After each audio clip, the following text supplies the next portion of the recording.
O'zbekiston Respublikasi Vazirlar Mahkamasi tomonidan imzolangan transport vositalarining vazn va hajm parametrlarini nazorat qilishni joriy etish chora-tadbirlari to'g'risidagi qarori ijrosini ta'minlash maqsadida Jizzax viloyat avtomobil yo'llari bosh boshqarmasi, viloyat yo'l harakati xavfsizligi va transport boshqarmalari bilan hamkorlikda hududda og'ir yuk tashuvchi texnika vositalarini nazorat tarozisidan o'tkazish ishlarini davom ettirishmoqda. Buning uchun viloyatga kirish va chiqish nuqtalari va asosiy trassalarda nazorat tadbirlari o'tkazilyapti. Belgilangan me'yordan ortiqcha vazn aniqlanganda transport vositasi jarima maydoniga joylashtirilib, haydovchiga nisbatan ma'muriy bayonnomalar rasmiylashtirib berilmoqda.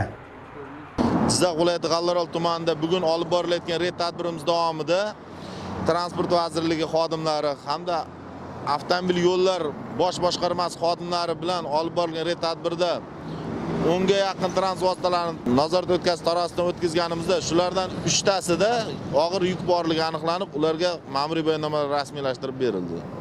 Avtomobil yo'llaridan foydalanuvchilar avtomobil yo'lining shikastlanishiga yo'l qo'ygani holda belgilangan tartibda javobgarlikka tortiladi. Mana bu transport vositasi tekshirilganda belgilangan me'yordan 81 tonna ortiq yuk borligi aniqlandi va mas'ullar ishtirokida ma'muriy chora ko'rildi.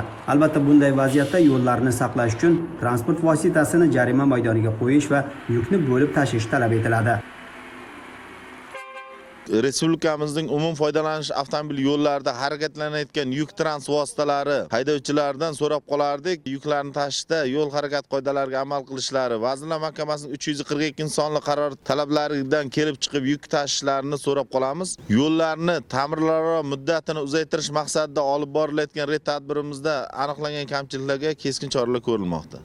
Eslatib o'tamiz, harakat xavfsizligi va yo'llarni saqlashni ta'minlay oladigan texnikalardan foydalanish, mintaqani ifloslantirmaslik ham haydovchilarning majburiyatlari hisoblanadi. Jizzax viloyatida aynan vazn va hajm parametrlari doimiy nazorat qilib boruvchi nuqtalar ko'paytirilib, qonunbuzarlarga jiddiy chora ko'rilishi ta'minlanmoqda.